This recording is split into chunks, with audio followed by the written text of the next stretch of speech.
स्वागत है नीरजा जी जीनियस सोच पर आपका बहुत-बहुत। और आज का दिन बहुत अच्छा निकलेगा, हमें बहुत कुछ जानना और सीखने को मिलेगा। ऐसी उम्मीद के साथ में हम प्रोग्राम की शुरुआत करते हैं। तो सबसे पहले हम आपका परिचय जानना चाहेंगे, जो हमारे दर्शक आपके विषय में जानना पसंद करेंगे कि आप क्या हैं, कहाँ हैं, क्या करती हैं और किन-किन विषयों में आपने महारत हासिल की है? मैं नीरजा वर्मा रायपुर में रहती हूँ। मैंने बीएससी, फिर MSc in anthropology, physical anthropology and social anthropology में मैंने एमए और उसके बाद एलएलबी किया। इसके बाद मैंने जर्नलिज्म में डिप्लोमा लिया है। मुझे साहित्य और अपनी संस्कृति से बहुत ज्यादा प्यार था और लिखने का शौक इसी से उत्पन्न हुआ, क्योंकि मेरे दादाजी साहित्य और संस्कृति में महारथी थे और उन्होंने इस ओर मेरा ध्यान आकर्षित किया। बहुत बढ़िया। आपकी शिक्षा एमएससी, एमए, फिर एलएलबी, उसके बाद में जर्नलिज्म का अनुभव काफी इंटरेस्टिंग है। कुछ आप जर्नलिज्म के अनुभव के बारे में बताइए कि आपने वहाँ क्या अनुभव लिए, कैसा रहा वो सफर और कैसे रही शुरुआत? हाँ जी, मुझे जर्नलिज्म में बहुत ज्यादा इंटरेस्ट था और चूंकि मैं बचपन से ही लिखने की शौकीन रही हूँ। स्कूल में डिबेट वगैरह, कहानी प्रतियोगिता, निबंध प्रतियोगिता वगैरह, और इसके साथ साथ जैसे जैसे स्कूल और कॉलेज में गई, मेरे आर्टिकल्स वगैरह वहाँ के दैनिक समाचार पत्र सवेरा संकेत है, मैं राजनांदगांव में मम्मी पापा के पास रहती थी, तो वहां पर छपते थे। इसके बाद मेरा इंटरेस्ट और बढ़ता गया, तो मैंने मैगजीन में और बड़े न्यूज़पेपर में लिखना शुरू किया। तो दैनिक भास्कर और पत्रिका में मेरे आर्टिकल्स छपने लगे और इसके बाद वामा मैगजीन थी, उसमें सबसे पहले मेरा आर्टिकल छपा था और उसमें धनराशि भी दी जाती थी, तो मेरा इंटरेस्ट और बढ़ गया था।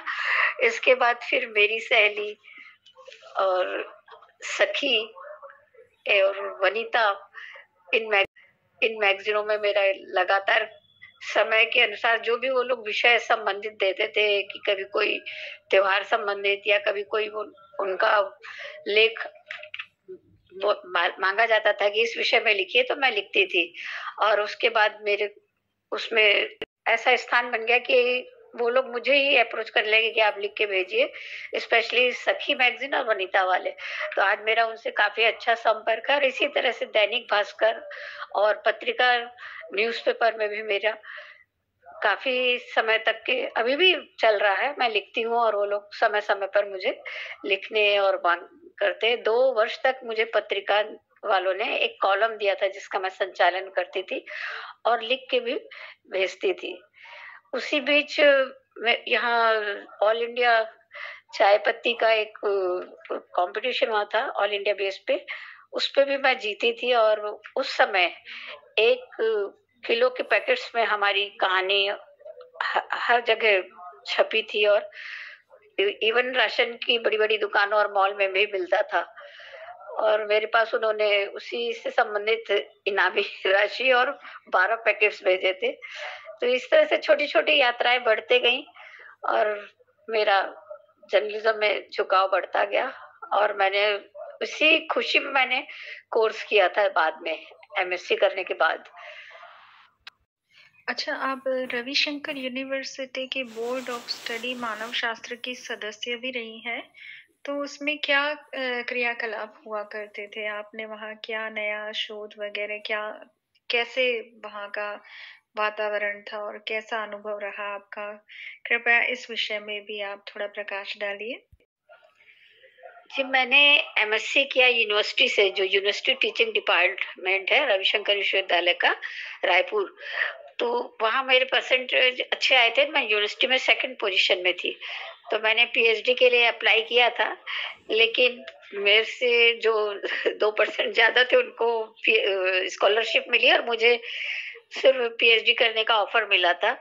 पर चूंकि मुझे उसी समय का ऑफर हुआ था, जगदलपुर कॉलेज से मुझे अपॉइंटमेंट दिया गया था, तो मैंने उसमें इंटरेस्ट लिया और मैंने पीएचडी आधी ही छोड़ दी और जा करके जगदलपुर कॉलेज ज्वाइन किया। हालांकि मैं काफी छोटी थी और मेरे से बड़े बच्चे थे, लड़के लड़कियां, तो पहले तो मैं डरती रही कई बार क्लास में छोड़ छोड़ के चले जा रही थी। फिर पापा ने हिम्मत दी थी वो राजनांदगांव से ही कि तुम्हें जीत कर ही आना है, वापस ऐसे नहीं आना।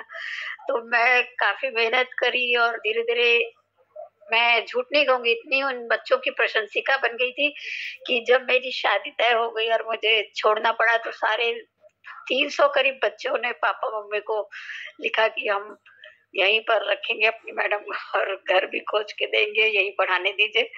और इस तरह से मेरा जगदलपुर के पढ़ाने से कॉलेज में मैंने 2 साल तक पढ़ाया है और वहीं से मेरी रेपुटेशन देख करके यूनिवर्सिटी ने मुझे बोर्ड ऑफ स्टडी का, मेन तो मेरे एचओडी थे और उनके सहायक के रूप में वहां पे सेलेक्ट किया।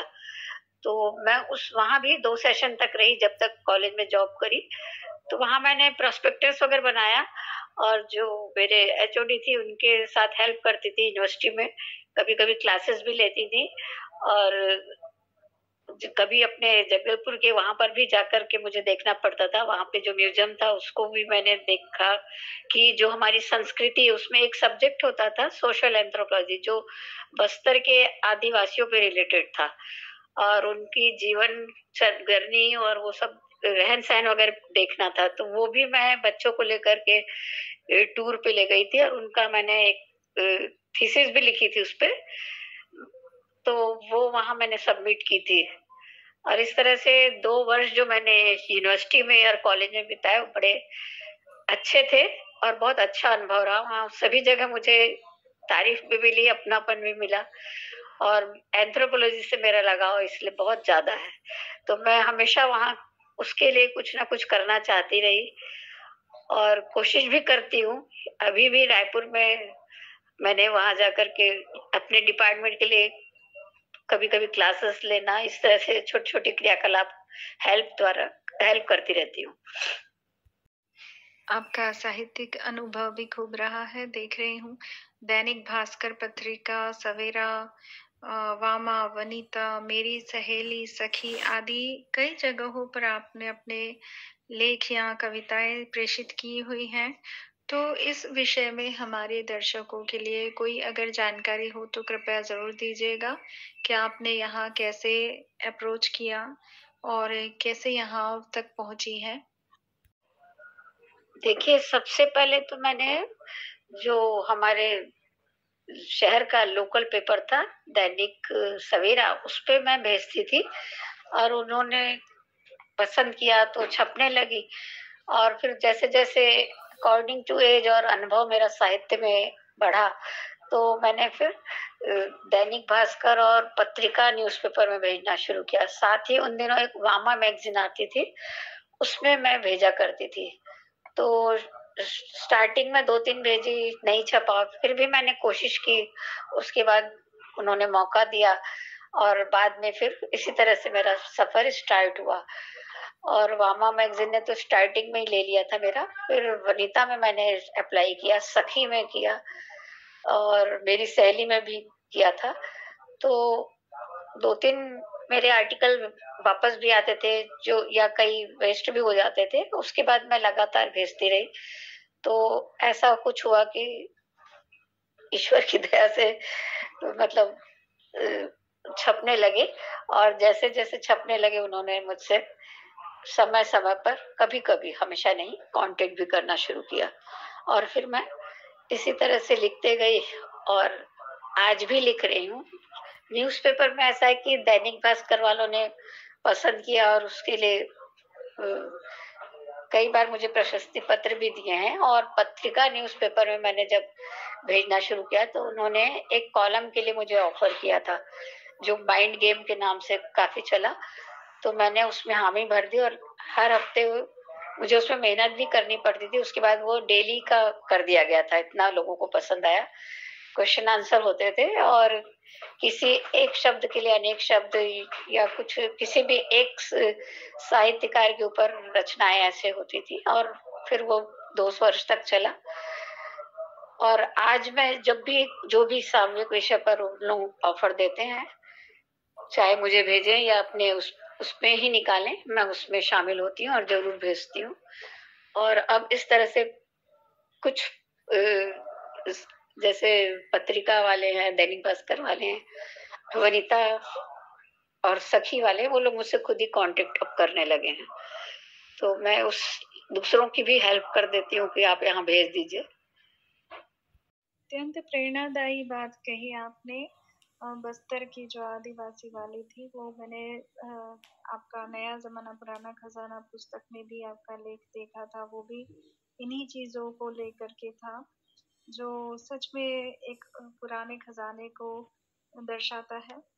तो मैं ये आपसे जानना चाहती हूँ कि पुरानी चीजों के बारे में, पुराने जमाने के बारे में, और पुरानी जो एंथ्रोपोलॉजी या मानव के विषय में जितना भी आप मानव शास्त्र के विषय में जितना भी आप जानी समझी, उस विषय में थोड़ा और प्रकाश डालिए, क्योंकि मुझे लग रहा है इसमें कुछ इंटरेस्टिंग और जानने को मिलेगा आपसे। जैसे कि आपने बताया कि आपके पापा ने आपको इतनी हिम्मत बंधाई, आपसे बड़े बड़े बच्चे थे और उन्हें पढ़ाने का हौसला जगाया, तो मुझे लगता है और भी बहुत कुछ जानने को मिलेगा। हाँ जी, ये तो आपका बड़प्पन और धन्यवाद है, क्योंकि आपने जो पुस्तक लिखी थी नया जमाना पुराना खजाना, उससे तो मुझे काफी प्रेरणा मिली, और उसमें जो मुझे आपने मौका दिया उसके लिए भी मैं आपका धन्यवाद पुनः देती हूँ। मैं जब जगदलपुर में एंथ्रोपोलॉजी सब्जेक्ट पढ़ाने गई थी, तो वहाँ एक तो फिजिकल एंथ्रोपोलॉजी लेती थी, जिसमें हमें साइंस ऑफ ह्यूमन बॉडी के बारे में जानकारी मिलती है और हमें देनी पड़ती थी बच्चों को। उसमें बोन्स के स्ट्रक्चर, उसका वर्क, इस सब चीजों के बारे में था। और एक था सोशल एंथ्रोपोलॉजी, जिसमें एमए की डिग्री मैंने ली थी, तो वो भी बच्चों को वहां पढ़ाना पड़ता था, क्योंकि टीचर्स की उन दिनों कमी थी। उसमें हमें जो पुरानी जनजातियां हैं उनके रहन सहन, खाने पीने का और कार्य प्रणाली, दैनिक जीवनचर्या, इन सब के बारे में, और जीवन यापन की कलाएं जो है, इन सब का अध्ययन कराना होता था। तो मैंने वहां पर जो जनजाति थी मुड़िया और माड़िया की, जगदलपुर बस्तर में, उनका अध्ययन किया था। मतलब हमने ये एंथ्रोपोलॉजी में पढ़ा था, तो वहां पर वो जनजाति उपलब्ध थी, तो मैंने उनका पढ़ाने में उन्हीं को लिया, और उनका प्रैक्टिकल रूप में जानकारी देने के लिए मैं बच्चों का टूर लेकर गई थी। तो उसके लिए काफी जंगल के इंटीरियर में जाना पड़ा था। तो वहां पर उन को, आदिवासियों को रहते देखना, और उनकी काफी उस समय हालत जर्जर थी। आज तो हमारे समाज और जो राष्ट्र नेता वगैरह हैं, इन लोगों ने काफी मौका दिया और उन्हें बढ़ाया भी जा रहा है। उस समय ये काफी सारी पत्तों की पहले तो छाल लपेटा करते थे, और इनके पास कपड़े वगैरह, अंदर ऐसे भी कई गांव हमें मिले थे कि जिनके पास कपड़े नहीं होते थे, और जो मिट्टी के ऐसी लकड़ियों से बना के रहते थे। खाने पीने का भी जंगली कंदमूल खाते थे, और भोजन प्रणाली वगैरह के बारे में ज्यादा नॉलेज नहीं थी। और जीवनचर्या के लिए ये लोग, जो वहां नदी बहती, इंद्रावती नदी, उसमें मछली पकड़ते, मारते थे और उसे खा जाते थे आग में भून के, या कभी ऐसे ही। और इन्होंने चित्रकारी वगैरह का इन्हें शौक था, और लकड़ी के उपकरण या लोहे की धातुओं के भी ये बनाया करते थे, जो शिल्प कृतियां। इनके दिमाग इतना था कि इनके पास ये नॉलेज थी, तो ये तोड़ तोड़ कर किसी भी रूप में उसे बनाया करते थे, और पत्ते तोड़ करके उसी में ये खाते भी थे। और धीरे धीरे दोने पत्ते वगैरह बनाना भी इन्होंने सीखा था। तो मैंने वहां बच्चों को लेकर जब गई, तो इन्हें बताया कि इस तरह से खाना पीना चाहिए आपको, इस तरह से करना चाहिए। और इनके पास तब बर्तन नहीं होते थे, तो ये जो लौकी होती है सूख जाती थी, तो उसे तुम्बी कहते थे, उस अंदर का आकार में पानी भर लेते थे, सूखने पे उसे तुम भी नाम दिया जाता था, और उसमें ही पानी इकट्ठा करते और पीते थे।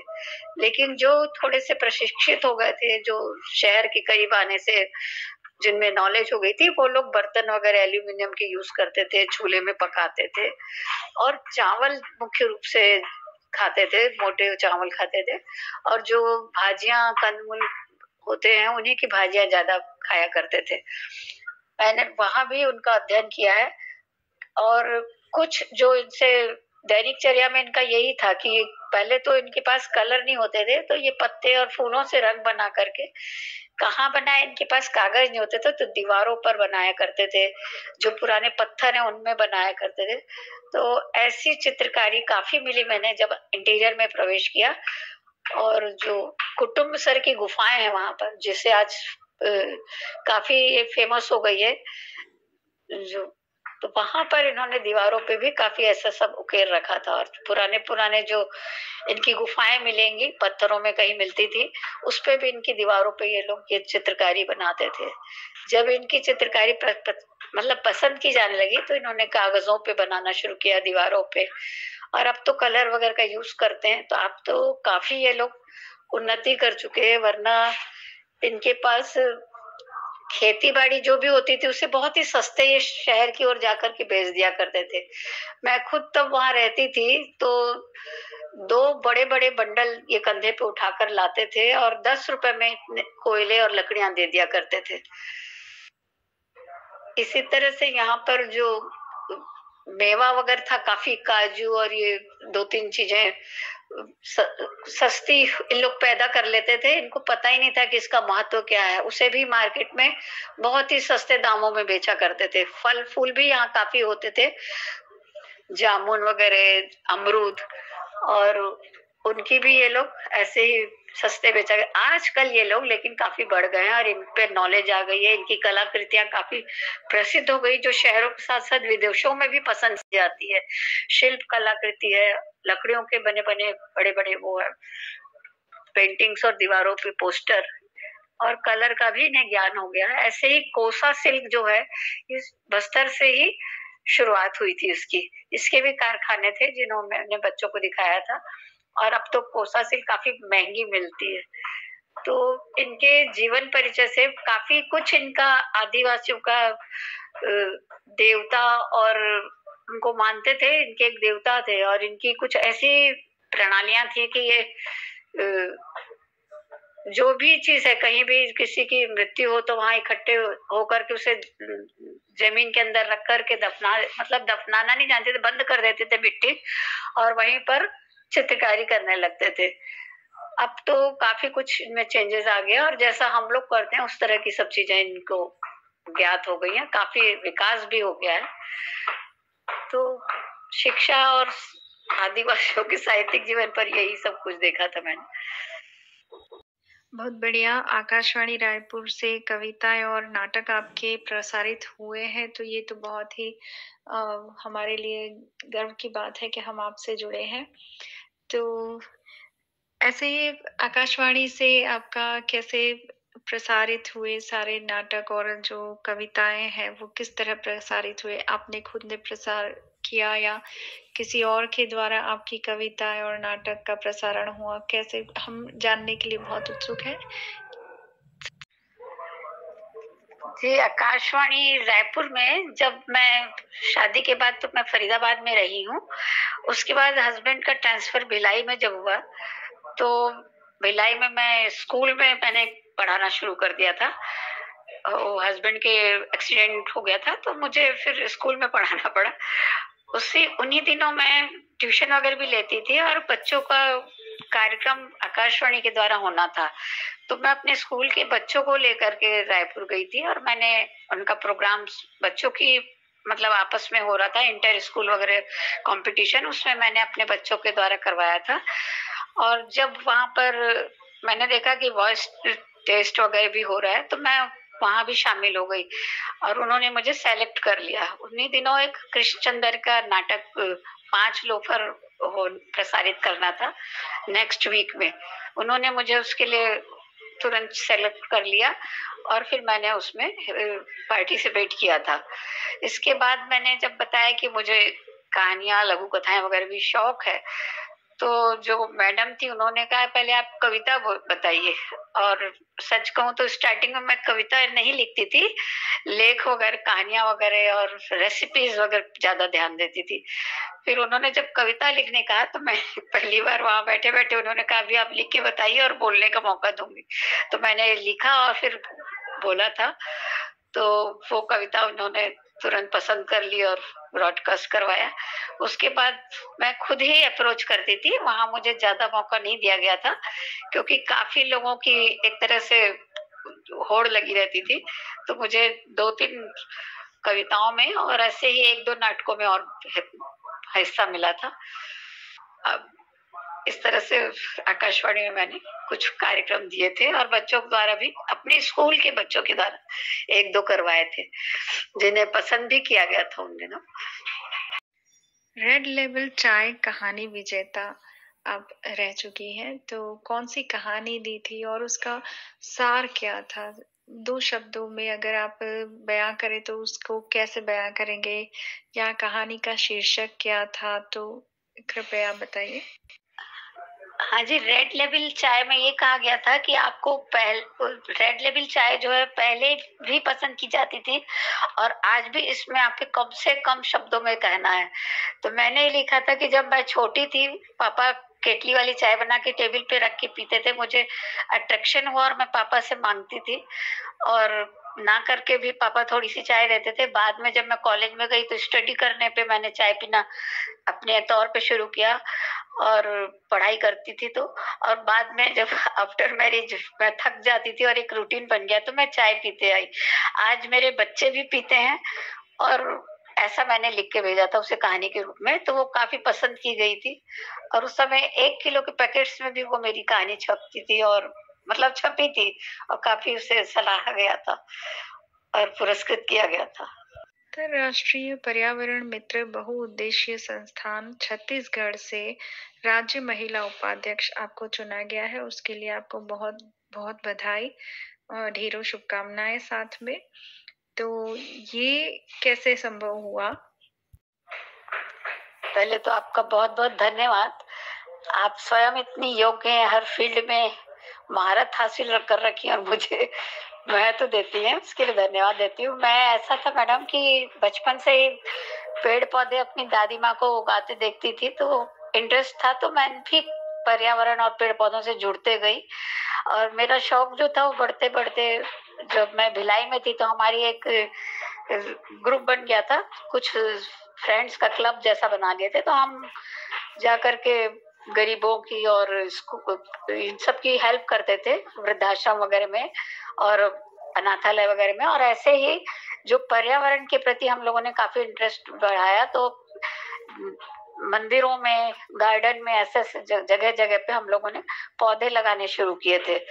तो वो बढ़ते बढ़ते कम से कम 100-150 करीब हो गए थे। तो बीच में पेपरों में छपा था ये भिलाई के। उसके बाद जब मैं रायपुर में आई तो रायपुर में भी मेरी एक क्रियाकलाप जारी रहे और मैं अपने जहाँ सोसाइटी, वहाँ के गार्डन में या फिर मंदिर के आसपास या कहाँ कहीं भी खुले मैदान, जैसे नया रायपुर वगैरह में मैंने पर्यावरण को महत्व देने के लिए लोगों में इंटरेस्ट जगाया। शायद यही बात फैलते हुए वहां तक पहुंची और देवा तांबा सर जो है उन्होंने मुझे बधाई दे करके पहले तो अपने इसमें छत्तीसगढ़ के पर्यावरण में जोड़ा और फिर कार्यकलाप वगैरह देख करके उन्होंने मुझे उपाध्यक्ष छत्तीसगढ़ का बना दिया। तो यही कार्यक्रम है बस। मैं साथ ही समय समय पे पक्षियों के लिए चारा पानी, पशुओं के लिए पानी, खान भोजन, जो आवारा घूमते रहते हैं उनके लिए हमेशा बंदोबस्त करते रही। तो इसके बारे में भी छपता था और मैंने अपने सोसाइटी के बच्चों को लेकर के पर्यावरण के प्रति जागरूकता फैलाई कि कचरा ना फैले, लोग इधर उधर ना डालें, डस्टबिन यूज करें और पौधे लगाएं। और बच्चों के द्वारा भी मैंने कहा कि आज के बच्चे ही कल के भविष्य हैं। कार्यक्रम अनेक किए जो पेपरों में ही छपे और मुझे शायद महत्व दिया गया। निर्जा जी, आपके साथ में बात करके हमें बहुत अच्छा लगा। उम्मीद करती हूँ मेरे दर्शकों को भी बहुत अच्छा लगा होगा, बहुत कुछ जानने को मिला होगा। आज एक नई शुरुआत है, एक नई पहल है, जो हमारे दर्शकों के लिए एक नया रास्ता है। अगर जिन लोगों को लिखने का शौक है, जैसे आप कर रही हैं काम, इस क्षेत्र में बहुत आगे बढ़ रही है, नाम बढ़ा रही हैं, तो इसी तरह से हमारे बहुत दर्शक ऐसे भी हैं जो इस क्षेत्र में रुचि रखते हैं, तो उनके लिए ये लाभदायक भी रहेगा एपिसोड, मेरी यही उम्मीद है। और एक बार फिर आपसे धन्यवाद करती हूँ, आपने अपना कीमती समय इस प्रोग्राम को दिया, और बहुत बहुत धन्यवाद। जाते जाते निर्जा जी, बस मैं आपसे एक ही चीज जानना चाहती हूँ कि आपने जीनियस सोच अगर प्रोग्राम देखा होगा, तो आपको इसमें क्या रुचिप्रद लगा? कौन से एपिसोड मुझे ज्यादा करने चाहिए? वैसे ये स्थान सबके लिए खुला है, लेकिन मैं भी कुछ लिखती हूँ, जैसे कभी कविताएं लिख ली, कभी शेर लिखती है, कभी शायरी लिखी, कभी गजल लिखा, कभी गीत लिखा, कभी लेख लिखा, तो कभी कहानी लिखी, तो कभी गद्य पद्य सारी ही लिखती हूँ। लेकिन यहाँ पर मैं अपने शौक भी रखती हूँ जीनियस सोच चैनल पर। तो आपको आपका पसंदीदा कौन सा सेक्शन लगता है? तो और कुछ 2 शब्द जीनियस सोच के बारे में भी कहिएगा, जरूर हम सुनना चाहेंगे। बहुत बहुत धन्यवाद दीपिका जी, आपने मुझे जो ये मौका दिया और मेरा इंटरव्यू लिया, मैं आपकी आभारी हूँ। और आपने मुझे महत्व दिया। आपके चैनल्स और सोच वगैरह की मैं कायल हूँ और मैं देखती रहती हूँ, मुझे काफी उससे उत्साह भी मिलता है। आप स्वयं इस छोटी सी उम्र में एक नई दिशा साहित्य को दे रही हैं और प्रयत्न रत्न भी हैं। मैं इसीलिए सोचती हूँ और कहती हूँ कि साहित्य के क्षेत्र में हमारे बहुत सारे अवसर हैं और साहित्यिक ज्ञान भी बहुत है। इसमें हर एक को कोशिश करनी चाहिए साहित्य और संस्कृति को अपने देश की बचाएं और आगे बढ़े। धन्यवाद दीपिका जी, बहुत बहुत। दीपिका जी, आप तो छोटी सी उम्र में जो साहित्यिक आपका नॉलेज है और आपकी हर क्षेत्र में दखल है, उसकी मैं कायल हूँ। और आपका जीनियस सोच बहुत ही ज्यादा प्रभावशाली और ज्ञानवर्धक है। आपने जो अखिल भारतीय काव्य गोष्ठी और राष्ट्रीय स्तर महिला साहित्यकार पे जो मैंने देखा है, पढ़ा भी है, बहुत ही ज्यादा इंटरेस्टिंग और आकर्षक है। इसमें साहित्यिक रचनाएं जो हैं बहुत ही उम्दा राष्ट्रीय स्तर पर हैं और काफी गहरी सोच वाली हैं। और आपका जो योगदान है उसके तो इतना महत्व है कि मैं सोचती हूँ अगर हर कोई हमारे देश में इस तरह से साहित्य और समाज के लिए आगे आएगा तो हमारा देश काफी बढ़ सकता है।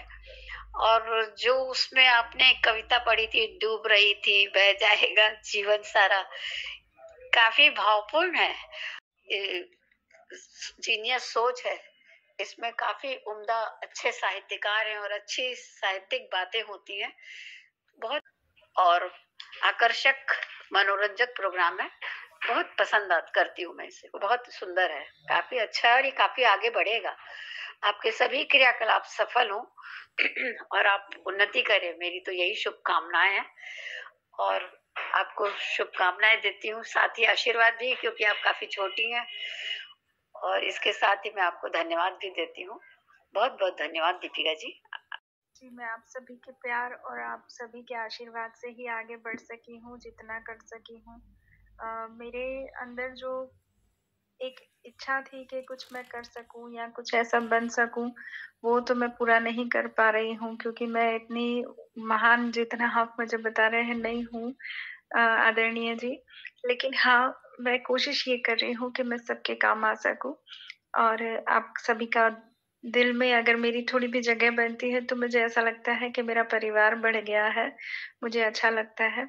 बस इसी प्यार की उम्मीद के साथ चल रही हूँ। तो अगर आप कहते हैं ना, नियत है सफा तो सब हो नफा, बस शायद ये साफ नियत के कारण ही नफा हो रहा है। बाकी सब ईश्वर की कृपा है, आप लोगों का आशीर्वाद है और प्यार है। धन्यवाद।